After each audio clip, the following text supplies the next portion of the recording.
Hello friends, भाग एक में अपन ने देखा था कि विधि के शासन का शासन क्या है और डायसी ने उसकी 3 विशेषताएं हमारे सामने रखी थी। विधि की सर्वोच्चता, और दूसरा था समान न्यायालय, समान कानून, और तीसरा था अधिकारों की रक्षा के संबंध में। अब यहाँ पर हम देखेंगे कि विधि के शासन की कुछ सीमाएं भी हैं। अगर हम विधि के शासन की बात ब्रिटेन में करते हैं तो वहाँ पर विधि के शासन को अगर हम बात करेंगे तो उसका मतलब है कि वहाँ पर पूरी तरीके से एक उच्च स्तर पर आसीन जो राजा है वो और निम्न स्तर का कोई अगर सिपाही है, दोनों के लिए एक ही समान कानून होने चाहिए। लेकिन जब हम इसको गहराई से जाकर हम इसका अध्ययन करते हैं, व्यवहार में उसको हम देखते हैं, तो हम ये पाते हैं कि विधि के शासन का जो सिद्धांत है ब्रिटेन का, उसके सिद्धांत और आचरण में हमें बहुत बड़ा अंतर देखने को मिलता है। वो अंतर क्या है उसको हम कुछ बिंदुओं के माध्यम से समझेंगे, और उन बिंदुओं से ये स्पष्ट हो जाएगा कि विधि का शासन जैसा वहाँ दिख रहा वैसा हमें वास्तव में वहाँ पर है नहीं। तो इसी क्रम में सबसे पहला बिंदु है अधिकारियों की विवेकात्मक शक्ति। मतलब अधिकारी क्या अपने विवेक का प्रयोग करके कोई निर्णय ले सकते हैं? तो विधि का शासन ये कहता है कि कोई भी अधिकारी ब्रिटेन में अपने विवेक का प्रयोग नहीं करेगा। वो अपनी शक्तियों का प्रयोग उसी सीमा तक करेगा जिस सीमा तक उसे विधि के शासन के द्वारा अधिकार दिए गए हैं। लेकिन वास्तव में ऐसा होता नहीं है। वास्तव में क्यों नहीं हो रहा है ऐसा? क्योंकि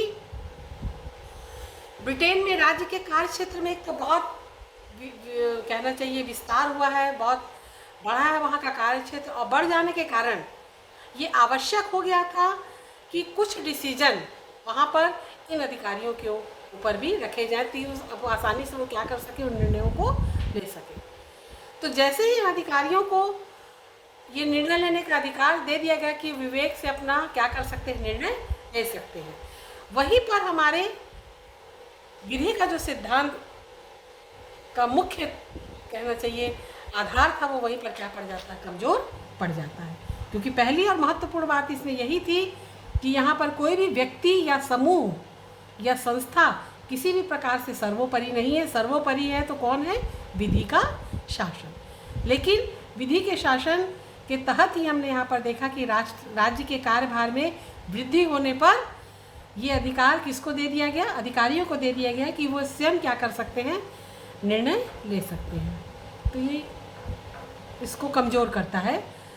दूसरा एक पक्ष और है जो कि इसको कमज़ोर करता, वो है लोक सेवा के अधिकारी के संबंध में स्थिति। लोक सेवा के अधिकारी के संबंध में स्थिति, अगर हम विधि के शासन की बात करें तो लोक से एक प्रशासकीय अधिकारी जो वहाँ पर है, सरकारी कर्मचारी, सरकारी अधिकारी, और एक सामान्य व्यक्ति, दोनों की स्थिति कैसी होनी चाहिए? सामान्य होनी चाहिए। लेकिन वहाँ पर एक अधिनियम पारित हुआ था 1882 ईस्वी में। उस अधिनियम के द्वारा यहाँ पर कुछ अंतर हमें दोनों के बीच में देखने को मिलता है। वो अंतर क्या है कि अगर कोई भी सरकारी कर्मचारी या अधिकारी किसी भी प्रकार का कोई अपराध करता है अपनी सेवा में रहते हुए, तो उसके विरुद्ध अगर कोई सामान्य नागरिक कोई मुकदमा पेश करता है, कोई शिकायत करता है उसकी, तो 6 माह के भीतर जब उसने मुकदमा किया उससे लेके 6 माह की अवधि के बीच में उस पर उस अपराध को क्या हो जाना चाहिए? सिद्ध हो जाना चाहिए। अगर 6 माह की अवधि में वो अपराध सिद्ध नहीं होता है तो इसका तात्पर्य है कि वो अपने आप ही उसका जो मुकदमा है वो क्या माना जाएगा? समाप्त माना जाएगा। उस पर कोई भी कार्यवाही नहीं की जाएगी। तो ज़रूरी है कि 6 माह के भीतर उसके बीच में वो उसके ऊपर वो अपराध सिद्ध होना चाहिए। अगर नहीं है तो वो स्वतः ही क्या मान जाएगा? मामला समाप्त हो जाएगा, ख़त्म हो जाएगा, उस पर जीरो में चला जाएगा वो।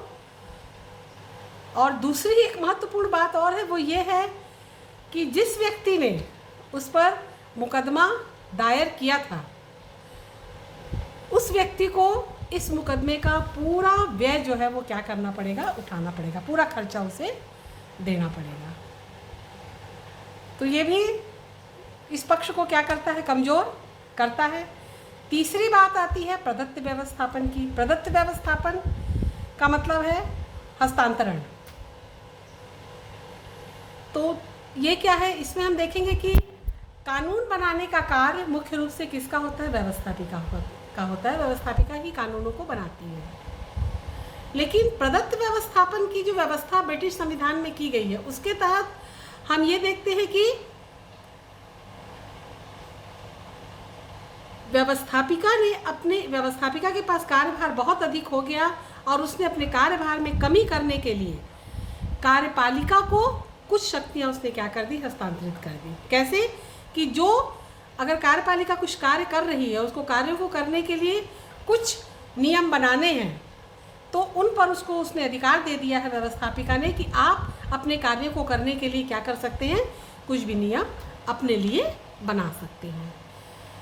तो ये भी पक्ष को क्या करता है, कमज़ोर करता है, विधि के शासन के पक्ष को कमज़ोर, क्योंकि विधि के शासन के तहत ये व्यवस्था क्या हो जाती है, कमज़ोर। ये विधि के शासन की व्यवस्था इस प्रदत्त व्यवस्थापन के कारण क्या होती है, कमज़ोर हो जाती है। उसके बाद नेक्स्ट बिंदु आता है हमारे सामने, वो है इंग्लैंड के सम्राट की स्थिति के बारे में। एक तरफ विधि का शासन कहता है कि चाहे वह राज्य का शासक हो, सम्राट हो, या उस राज्य का कोई साधारण नागरिक हो, सिपाही हो, कोई भी हो, उनके लिए एक ही समान कानून है और एक ही समान न्यायालय है।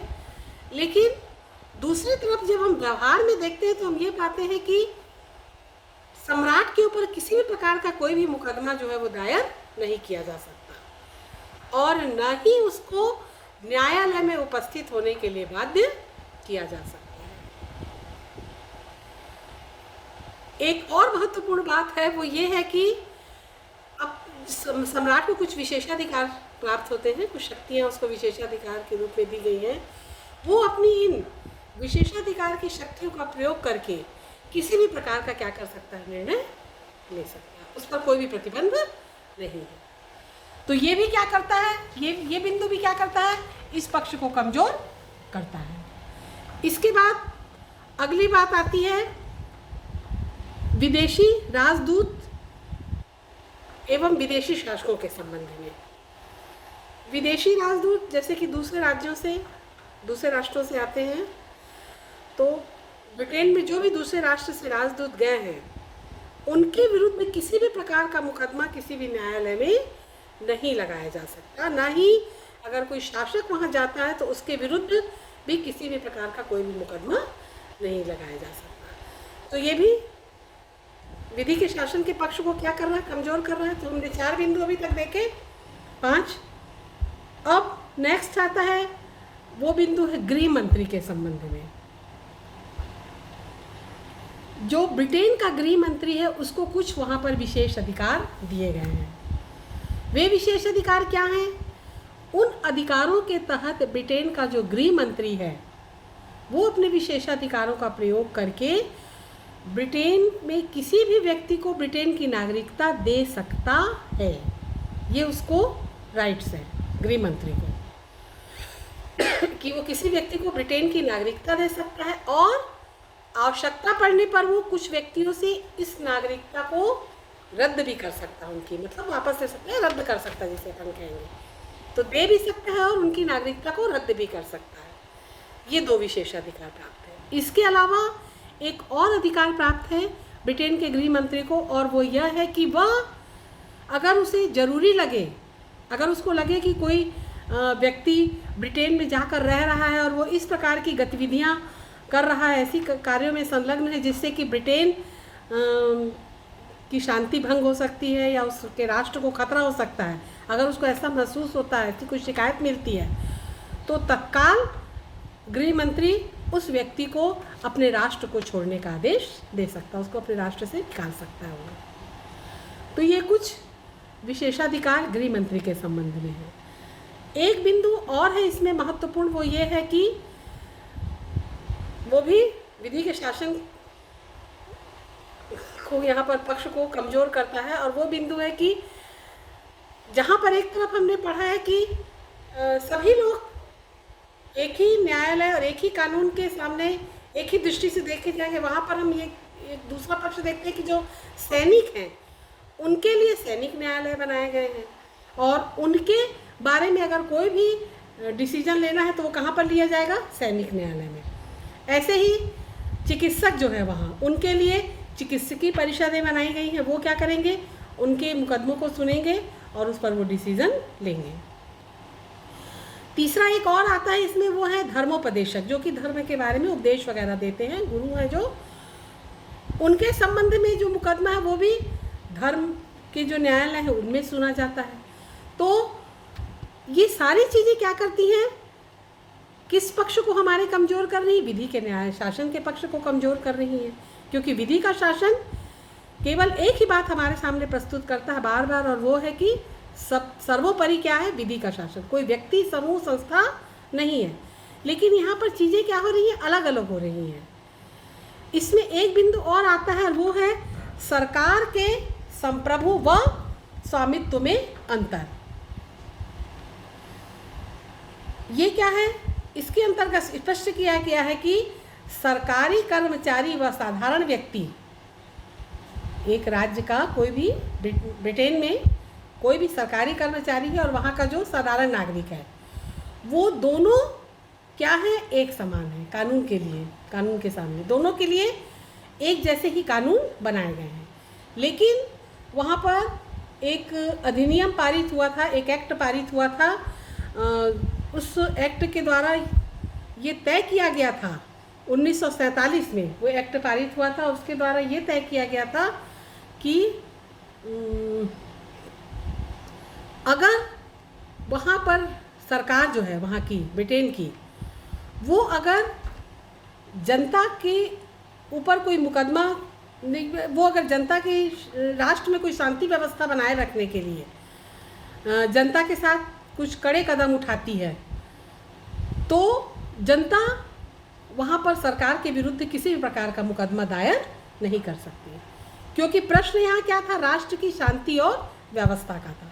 तो सरकार अगर राष्ट्र की सुरक्षा के लिए, राष्ट्र में शांति बनाए रखने के लिए, राष्ट्र में व्यवस्था बनाए रखने के लिए अगर कोई कड़े कदम उठाती है, तो जनता वहाँ पर सरकार के खिलाफ किसी प्रकार का मुकदमा किसी भी न्यायालय में दायर नहीं कर पाएगी। लेकिन यदि दूसरा एक और पक्ष है वहाँ पर, और वो पक्ष है कि लेकिन यदि सरकार वहीं पर श्रमिकों के संबंध में या पूंजीपतियों के संबंध में किसी भी प्रकार का कोई निर्णय लेती है, या शिक्षा के संबंध में कोई भी निर्णय लेती है, तो उसके विरोध में मुकदमा जो है वो क्या किया जाएगा?